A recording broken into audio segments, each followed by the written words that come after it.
Yo si bene que mi be one, we tisia we ti be ke we one be toi. Le ti ne bon ya, et puis la be bon ton ya ya. Ni baba. Le be. Le ti a ben ke we ton moi. C'est ne moi mi le va ya. Il va où le ti tout bon janvier, ke we ton moi. Il va où le ti ke we ton moi. Nous sommes mars. Il va ya we ton moi ni baba.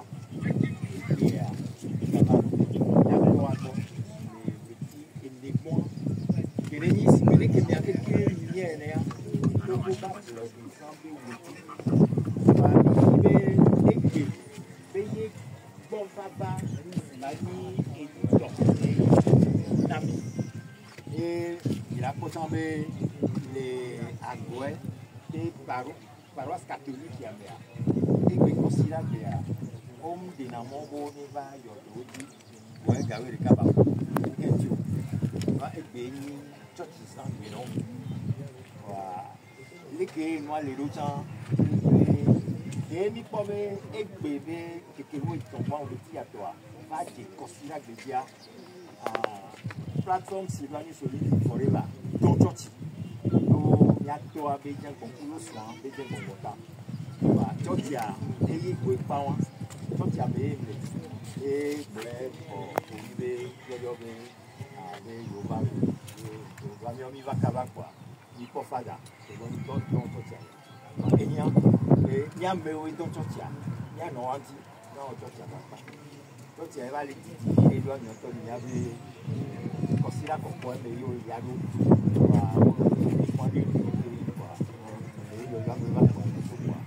et mi po il boss sur les gars et je te l'ami il va boss sur les gars yo enyon et gbea et non o les torre les gros souvent les ameweva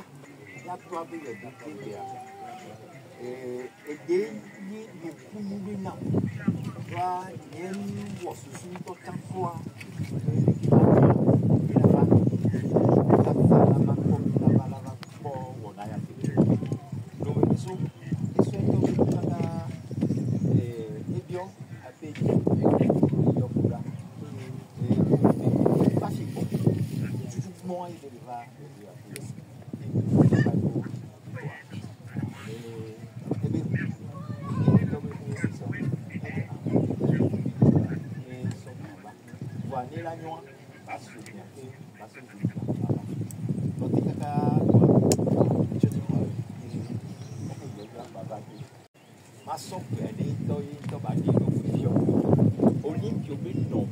Corbongo,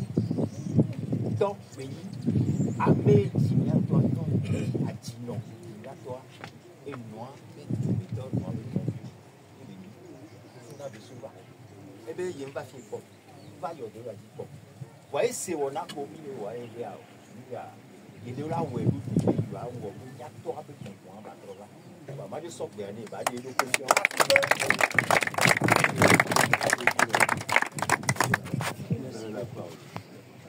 Je vous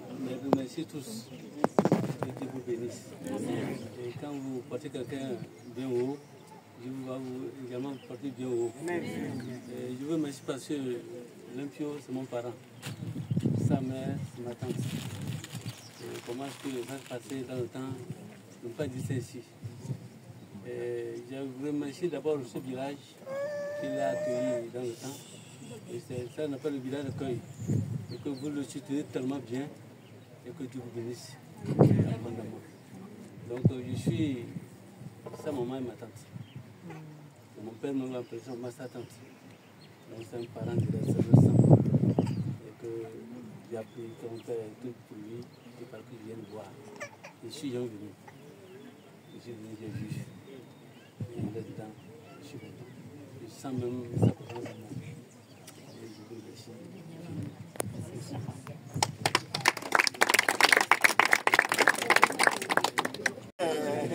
Vai qui a vi come già non tocca abbiamo il figo fuori non ne so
Wadi a bosi beli kibeli le o menene ba egbe a mi gbavado ye enyagan de pem le vila glon nya de kake komi le glon yibe glon gado me oba yi ye ngba poto le glon ni le sibe chon di ne egbe ni ti asi amesi amele komi amesi amele do banani amesi amele tutuni kwani don pe ngba le miasi ni ti kokolita ya be don pe ni prison ni le miasi tu en kokoli di amelo la be changu le lavadu ni onto mi po ele agoe be changu le kokoli di be ni agbondi ame be nya le tume no le plot wa ni dia ne be nu ma jo wale ke be heli ya ke la koji na mi ade ne le tuen vi ba koji ya ne enya se tomu le ku wa alo mu le si o wa e va yina e be jina o be yo ave fan ko me fana ko yin be yo me ne fana wa we be fana ko yin no be na de ne wa we di tutututu wa ke wa o ne fon ne apa ke egbe agota ne ya du apa ji wa wa apa ku ya du ji ya pota na ba ne yo cha yo afo wa ye pe ni gbekele mi asimi va be mi ada si na mi ato ya fi ke be le am gba so anyi je pe so wa nyim lo pe o awo enya be mi do la vo ye nti be wa vu wa pa no ke wa ju wa su wa mi ami le gbon ne be de mi de kuku ne mi abe nu von na e be poto la pa de ka le po mi so asiru aglan de fi ke be do e ti ko na mi edo holo bonami edo ewu mi vo etu en vi osugbon ahosi osugbon ameko ti gbe a osugbon amedo le gbe a wajila o mate nku le Togo ye o lava di o le gbeji le se do dada e de fu vide donc entia no ba do aéroport ko la pro le panga pa me ko la ve do kwa mi atone se benade azonli ya ke mi le zon e mi le tonkusu di ya de zozo ke le lomi o le be ya zozo ane do atan la mene ne be fon le fi patakli ba kula me ko be la yo de nti ya de ne afun ya wa panko afun ne wa de nu gbegbele oda ne ablode ke be khona mia ablode aba trova na ablode aba e trova voade ne mia va kpolwe bubu keje ye mi la doenti si be Togo be du ploto tutu gbanene bubu keje mi la doenti si be Amerique wa fun so e be hu koda yin ne Togo vi wa voade ne ya dole ke bubu ya enti ne mia be Togo du aba di azon ye gome Togo vi wa vo wa no wa do ko osi e so he wa poto wa wo mia no mia dada o mia sron mia no vi no yasi mia wa sanu mia po DJ me yene mi ti tele lo me ade ya ikaka senkase ne pu pepere pe ma no moji o ye no vi si lele ba do mia me bo mia mi gro be bi la no azon li adi mi la no de fun ne kaka na lo me be le la fon la lo amelo won le be ya magba ten dan lo do ajo eso mi ade e po ba jo ke so ya ma so mi o ta ka bia be hu ba ko da ni o kwa ke won ne ti te ba wa fun ya kaba e soku so mu so na yo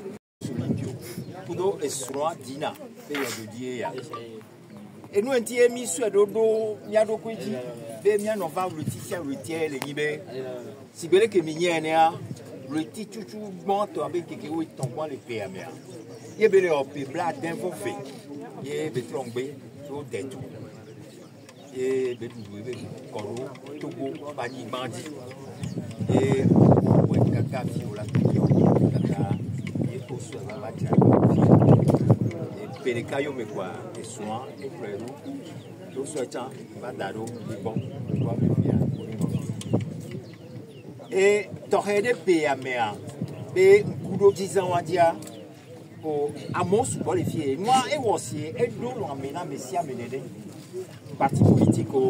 société civile, association, moi quelqu'un on va, et Bereka que non corps, ne hasoso, be tatoko quelqu'un on va, et ibe, niatoi bagotron quoi, be kobe, ne ba webe, et payamea, totron ni vatogo, amen, be amebadako le polo et tuya so perepe. On est jo la situation. Doit donc combiner miabevava et nyareva dile togoa ni togoa de dewe di kaka imia no vi ko le yode do diaspora metobo et nibe a meko la situation o di la sonya to aso gbele ni et nene o to amodo di to blombe yo le jibe fo nya simbe be jiduwa lo fo nya simbe to bakpo Olympio be homea nya no video chon le etuta o kole ke be nya yo to tantan we be avati do no be jiduwa ne ho nkogbe ne be ntina kukwa be totro bova ho ne wa ba jirero ye nya medo mi be awo le ke be nya mi ko mi matin non roji gbere nous quand il matin non roji ro doit amener les Togo be sur ce pays ya didi me ke to benya onyande so nya to abe ekunti et il y a des menteurs pour quoi les et puis après le cas facile que bla den votre tomber be ya ye tatu si va lui Olympio be ye so hunkane be ye so dernièrement baïonnette kakade non a tunu ils sont trop attanés be yakpora be de eku nyanya oma doit nene on a les Algérie que veille les ou ablode vie ko le fumbe ya ko ablode ne yo be du le français on va compter mais nene veille les oué on adema pare ame we don ronwa on la batin va no asipe mene ame o do flo abe e chobe o na ya emi to apadodo be yama jo asumi do gbere emi be awo ne susuwan le wasiade mio amia don kogbe miava gbon le fie ne mia to be enugbe ko le doro ntie won se black o le di la odo ntie ye won ye ntia ye ntoni wo be enya won keke ne pape ya do eva le didi unu egbe ya me ala gbon ya eso ame ya la gbon ya e vloke on do mia to ya po zande ame ala gbon be o be nta sensen be du poplo to be yin keke enya de pento le tepe do ame ya e doke be woni to gudu ya mi do bio voir e do ami le kan wo okudo ablode vi gbogbo de we yenti le uleti tohe ke le ni ablode be uleti ya mea enya be amewo yi nu gbe do togo ba blode hohoata nya do kuaji amo le mesi amo datu le vogan le piakwe de kalo facile ke bla tongo de keme le leke ba mo me anyo funo de kadele e nu ke jo bibli va vogan be fiozipeaji ye no video américain jene fiosipia ho ebe yekwela ho doa ebe ho sibla le yovo bon ye hunya kejua amo be kololo ayi agbe le kebe jangbo kwa sojo o de do da kwa o de do ame kwa ba ame pata e won yo me le pe akwe kalo facile ke bla ton vo adreme keme gana ho ablode vo ye togo to chon point wan yo be o be african to keke no la to tro togo achande yo jine ablode ho ye tukara to ani jeje gamea so pe akwe kalo facile ke bla to vo de ke wan ki bronzare ya kakavado keme o va ablode ba kwa le pe akwe kalo facile ke bla to vo ni amea à coco nananion qui ont fini n'kentio toi mi atoya à cotuellement ko d'aller Togoa et puis après le cas le facilité à niveau à Déamea et wabe hasoso cut juvanto kodo MPT wabe duji ye eye osodo zime ne esi wope kodo ganwamea boa le ke be gbena nu le yovo be didri e dufifi be nyongboa e wobe ke owo wabe piaton ke je le dodoanu et au voilà il y a trop d'accord quoi à coffre que Ghana to va quoi bloria to va bloria va be out yo ba d'accord que yo la tatilo à l'homme français au de cap bene yo la d'accord du coup pour pouvoir be tepe no to la va donc couiller mais à quoi me do la co ouais yo la yi ye nyanyawa du coup pour pouvoir va me do on va les puis après le cas facile que bla ton voix à drain wa mais ben yo va kunu me pour le Togo beleke Togo meledo leke no la va d'accord alors d'accord doma la beriatore on avait Charles King et l'étané à medonzon ko va o di sali Togo keke kaka sosoyi ko ve ledo pia hodoa e tio kudo amewe no na yovo va paji ko le fun o ti tebe leke be no ma to aso yodo do so ablo de ville kavele ye etua metobe yo malon oni tati ye hunya ke nai e gbololo ke va nanya obe oson be yo ayi yo e bio commandant we na nai grand yo ayi bio commandant be ni tati yo non viane yo wa yo me kwa doko surtout si bele ko le bogan va yene rendo ame apeto brave pata eku le pia hodo ya de ma be dume won lo wa be dume l'équipe noire e jolly wa e won tan yo me a mi la pobe kaka on va kwa bloria ye on va so miato so wu le puis après le cas on facile que bla denvo et tombe kaka va le deux gbea ameko ke kemtite bere vovo ni ba va togwa ngejono et tout le beau de la loi notre midunku et nous ko jokobo ni bayi les 90 on met donc on connaît 90 à mon des personnes des cas et ou amédé au il y a des membres de conjoigneur et nous aller parce qu'on va aller et les gens les doigts j'ai des coups des coups on a mon kaka et que tout point va quitter 90 mais à banyara ou noya et tout pour vous nada mon mais à pitola à l'ofa Frau Jardin et les taminami que fortan et toi jo ye be java khoazipea agbeton neke yinou ba yonto miya tout comme pour pouvoir me donner ba vaquer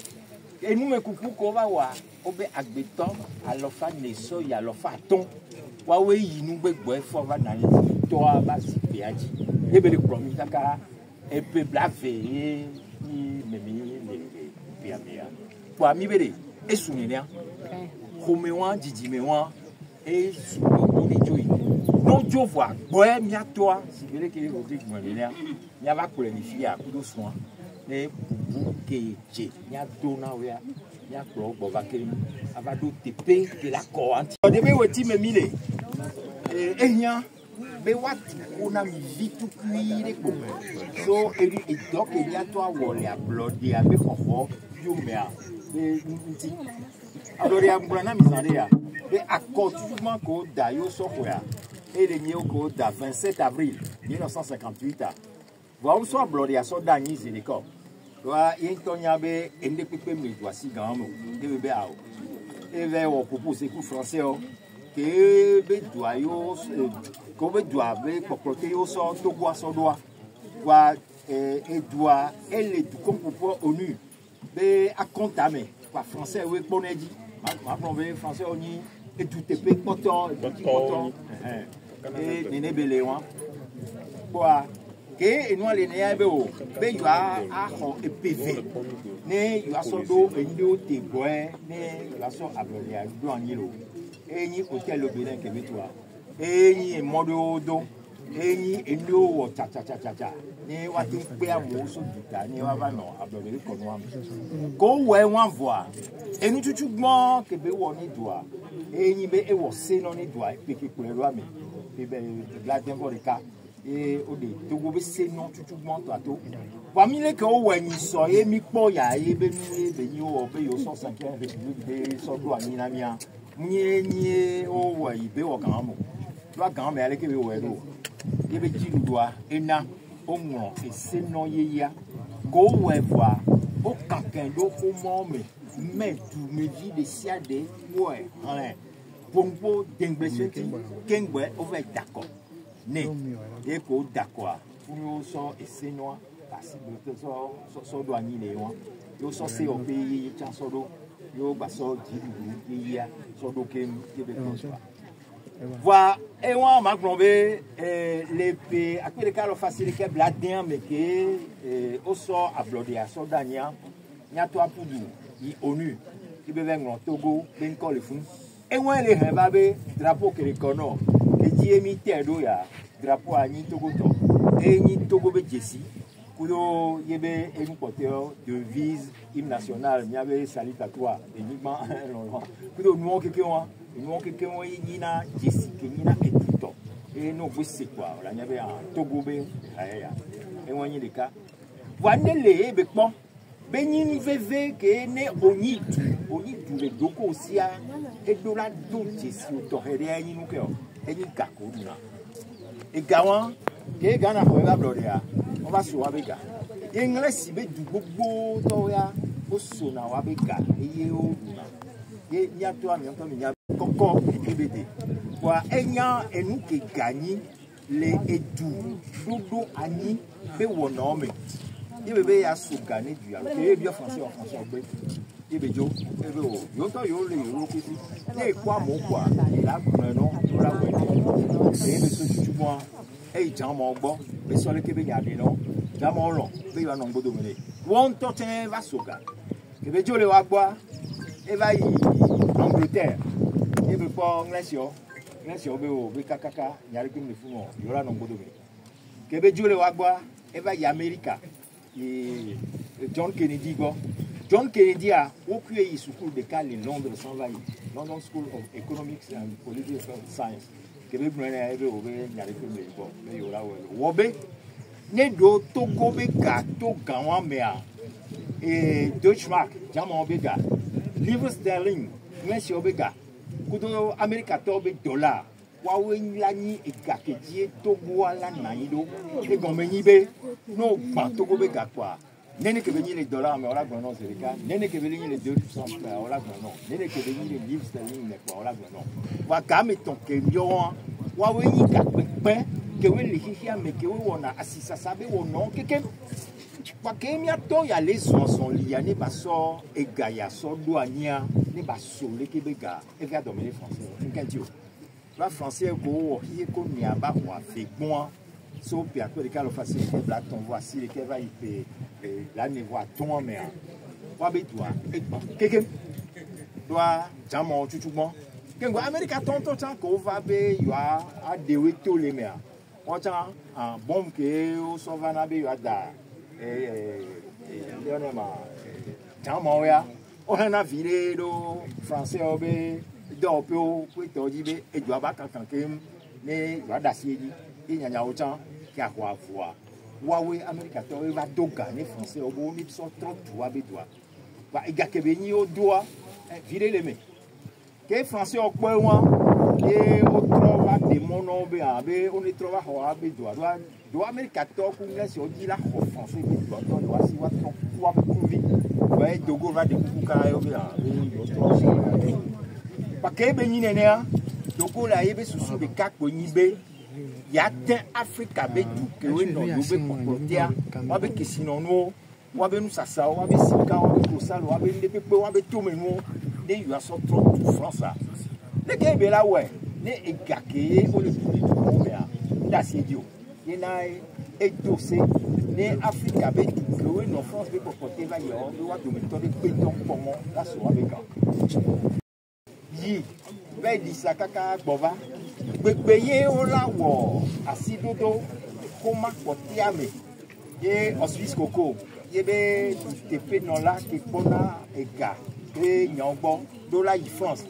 ye o la o popo si porter ani o so de to be gatoa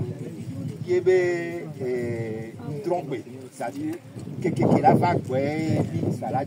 14 janvier, de la joie, et au sort de doigt sur Dodo Yanti Fouka,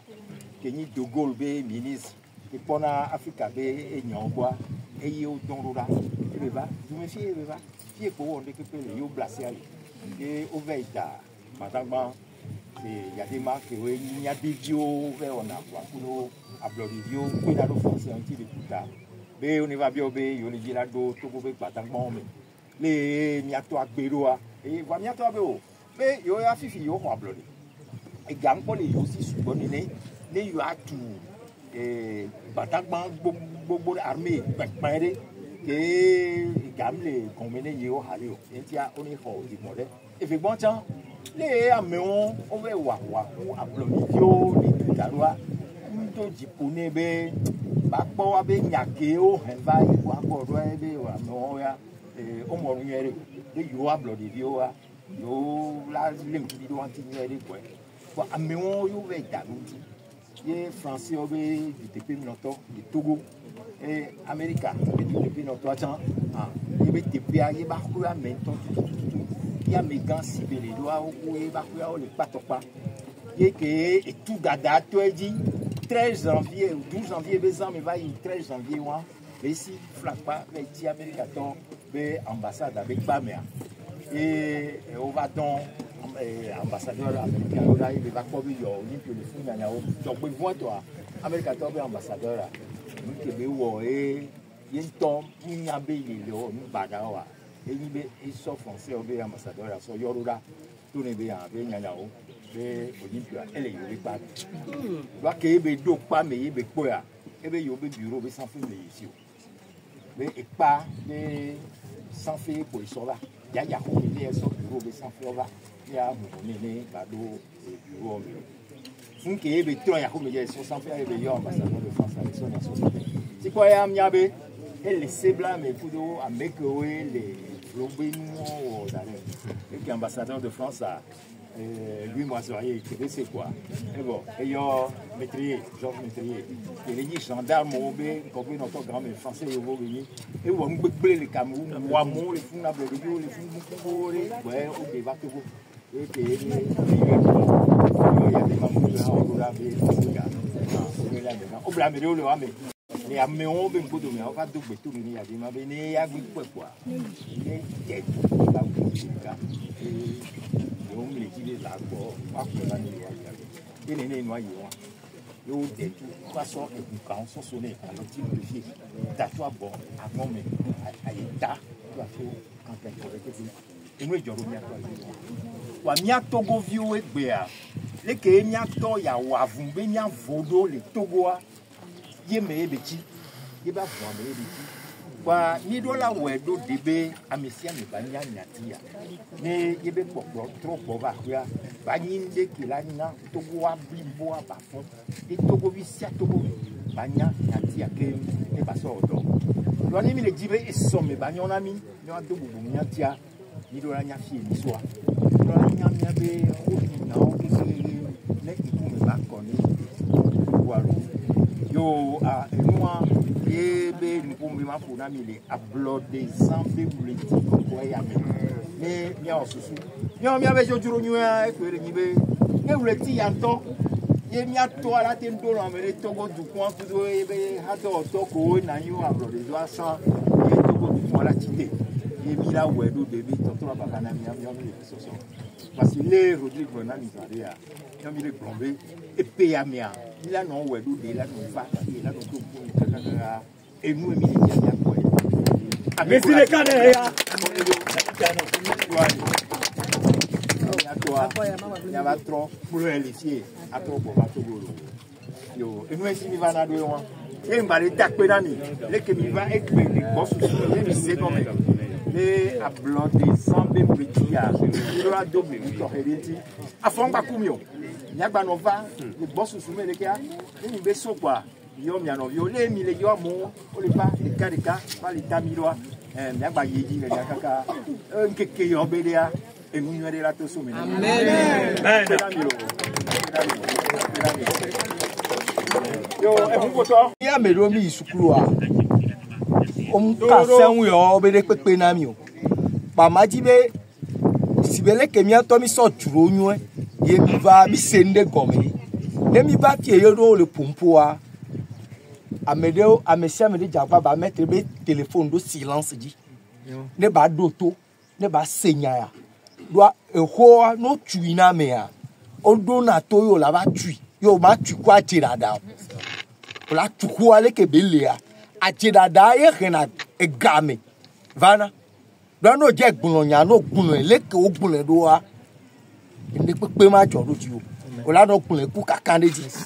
pa ne mi va ye mi ba dogo le fi ele ke ya ba de kuku na mi mu e dode ma po wo to ye mi ba bo do fi o e mu kele jo le fi ele vedere na mi amen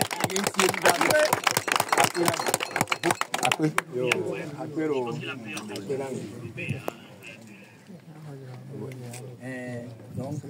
si bele ke mi blendwa e tokelia mia novio mia fofo mia dadao le kita blend sambe gbogbo to wa ta sese be popolo ya e pe nya odo gbe o cho mu lo ba ho wa emi gbana o dan yen na mi o po si bile o pa kolo ni mia me vide mia wero de amesia me ba so tonu tokere lo akpe wa we le doji ye si gbegbe ke bi da si na mi atogbe ane wo ton fon yiwa benu sesen vovovo ogboa ona no do nku le ke benu yaji le o po 3 a one play nem le wa si ami play do one kusi do me do abuji ne nuke kware one be ami atogbe nta se to we na mi ba ti fie ba mi agbo o mi ji we ne mi ja mi agbo ade ya va la wuye ye mero wa le gbo o cho wa no yu ele funu e bi sami no yu ele fie ba enu de la ke ya e glo dada dodo dada wa ta ke ola ya il y avait bah Sénégal autant Olympio mais il doit dire il y a quand il va gona na les filles na de quoi pour do après Olympio me ga hodo na lo be nya gbegbe glo to ntro na le be nya gbegbe le mo re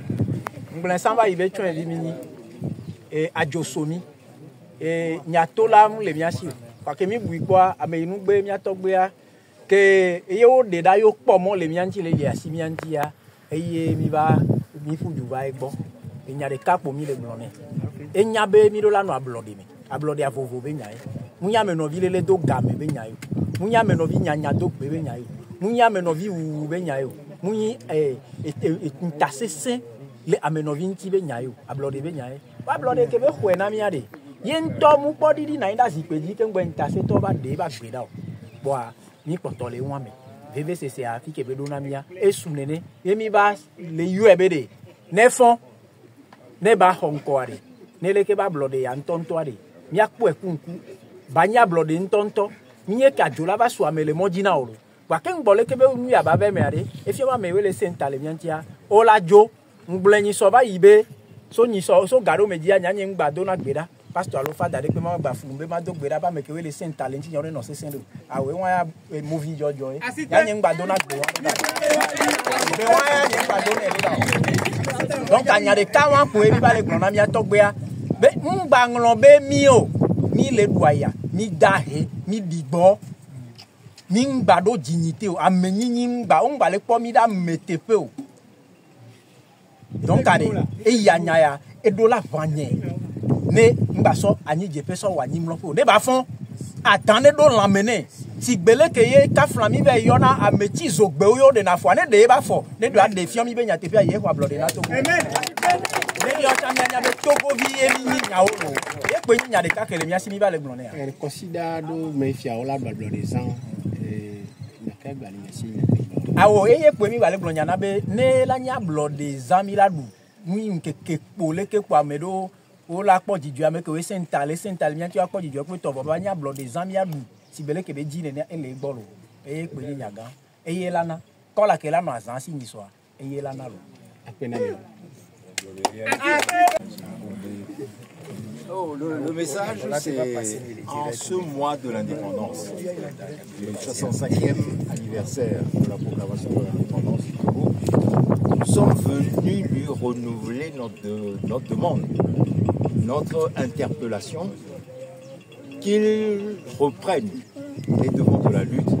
pour que le Togo puisse reconquérir son indépendance. Parce que l'indépendance qu'il avait acquise en dirigeant la lutte des nationalistes en 1958, lors du référendum, lors des élections législatives tenant lieu de référendum sur l'indépendance nationale, et qu'il a proclamé le 27 avril 1962 ans après, cette indépendance-là, elle a été assassinée à travers lui. Puisque c'était lui, le père de l'indépendance et le père de la nation togolaise. C'est lui qui a proclamé la naissance de la nation togolaise. Et donc, nous sommes revenus à lui pour lui demander de reprendre les devants de cette lutte. D'autant plus que cette indépendance politique qui avait été acquise en 1958 et proclamée en 1960, il voulait la prolonger par une indépendance économique, et monétaire et économique, en frappant la monnaie togolaise. Et c'est essentiellement pour cela qu'il a été assassiné. Et donc ce combat est inachevé, est resté inachevé. Et depuis qu'il a été ainsi mortellement frappé, vilipendé, honni, puisque, comme vous le savez, lors de son assassinat, on lui a coupé les veines du poignet après l'avoir copieusement mitraillé et on lui a planté un coup de baïonnette dans la cuisse gauche. Et ça, c'est Yadema qui l'a dit, que c'est ce qu'il faisait en Algérie pour voir si ses victimes étaient bel et bien mortes. Eh bien, donc, cette indépendance qu'il n'a pas pu parachever, ben, il faut que les conditions soient réunies pour que ce qu'il voulait faire du Togo, c'est-à-dire doter le Togo, notre pays, de tous ses attributs de souveraineté nationale, non seulement le drapeau, l'hymne, les armoiries et autres, mais également la monnaie qui est le symbole de la souveraineté au plan économique. Et donc, cela, ça reste à faire. Mais pour que cela puisse se faire, il faut que lui, il revienne au pays. Et la première condition pour qu'il revienne au Togo, pour que ces restes mortels puissent revenir au Togo, c'est que ceux qui sont au pouvoir aujourd'hui le quittent d'abord. Et donc, il faut qu'ils prennent les devants de la lutte pour enlever ceux qui sont au pouvoir aujourd'hui, pour que ensuite nous puissions venir le chercher, l'enlever d'ici, pour le conduire dans le pays qu'il a libéré, le pays auquel il a conquis l'indépendance, le 27 avril 1960, que nous avons commencé à adresser depuis le jour du 62e anniversaire de son assassinat crapuleux, le 13 janvier dernier, et nous avons pris l'engagement, vu que toutes les déclarations qui ont été faites au mois de janvier ont dit la même chose, c'est qu'il serait souhaitable que cette année 2025, les conditions soient réunies par la lutte du peuple togolais pour que les dépouilles mortelles de notre père et de son épouse puissent être ramenées au Togo. Et donc la première condition, je l'ai dit tout à l'heure, que ceux qui sont au pouvoir actuellement le quittent, parce que c'est la descendante de ces assassins. Et donc, la première condition, c'est qu'ils partent et que nous puissions le ramener au Togo pour parachever ensuite l'œuvre qu'il a laissée en chemin et qui a été complètement abandonnée, puisque si vous voyez le tas de dégradation du Togo aujourd'hui et vous le comparez aux autres pays d'Afrique, il n'y a aucune comparaison qui soit soutenable. Et donc, notre pays a connu une terrible régression avec la corruption généralisée, le pillage des richesses nationales, qui nous grève à un si haut point qu'il est temps de porter un coup d'arrêt à cet affaissement de notre pays, de notre nation, pour qu'on puisse le reconstruire dans la mesure où notre pays est doté de considérables richesses qui sont accaparées par un seul et même clan familial et que la répartition des richesses se fasse équitablement entre tous les citoyens togolais et que chacun puisse jouir des fruits de la richesse des fruits des richesses de notre pays. Donc voilà pourquoi nous continuons ce chemin. Nous le continuerons jusqu'à obtenir satisfaction. Nous en avons prêté le serment devant lui et ce serment sera respecté. Merci beaucoup. Merci à vous.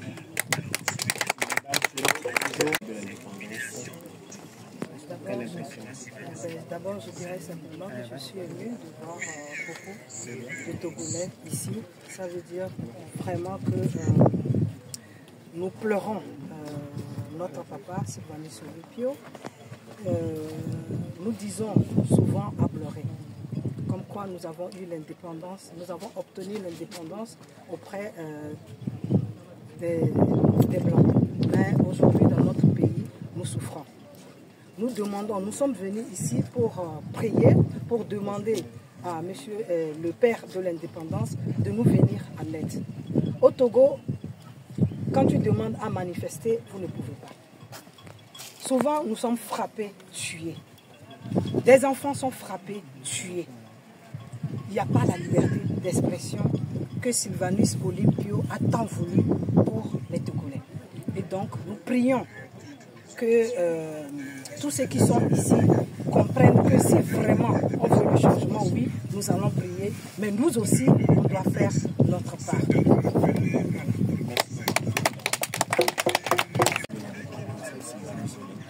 Vous êtes proche famille. Quel est le message? Je vous remercie. Je suis d'abord très ému. C'est la première fois. Les enfants de l'Olympio, je ne connais personne. Et pourtant, c'est ma famille. Ça aurait été bon que peut-être cet homme soit encore bon goût. Et le village de sa maman. Parce que chez les Togolais, c'est pas sa mère. Ouais, donc aujourd'hui, je voulais renouer d'abord avec la famille. Donc la famille, qu'on se retrouve, on parle pour pouvoir programmer, voir ce qu'il y a à faire. Tant qu'on ne se sait pas pour parler, on ne peut pas arranger. Et ce qui se passe dans le pays, c'est ensemble, avec ceux qui sont au pouvoir, qu'on doit régler. Certains ne peuvent pas le faire. Or, c'est lui qui a demandé. Donc il connaît le secret de ce pays. Donc il faudrait qu'on voit les choses pour que le pays retrouve la paix. Afin que chacun trouve sa part. On dirait que c'est votre neveu, le père de l'indépendance. Donc, quand il devait avoir quelque chose, il faudrait qu'on contacte aussi la famille de sa maman avant de faire quelque chose. C'est ce que vous voulez dire. Merci. Olympio a été à Bongo en 1960, en avril 61. Il a laissé des traces. Dès qu'il est venu, il est parti, il est revenu, il a fait une usine de qualité. Les premières usines là, aujourd'hui, depuis les années 60, il n'a pas fait les usines. Si en ce moment-là, chaque année ou bien chaque 5 ans, on mettait une usine, il y a combien d'usines au Togo? Beaucoup. Donc il y avait une initiative, une très bonne initiative. Donc j'aurais aimé qu'on revoie tout ceci. Et donc Bongo aussi est un village très important par rapport à notre pays. Merci beaucoup. C'est bon.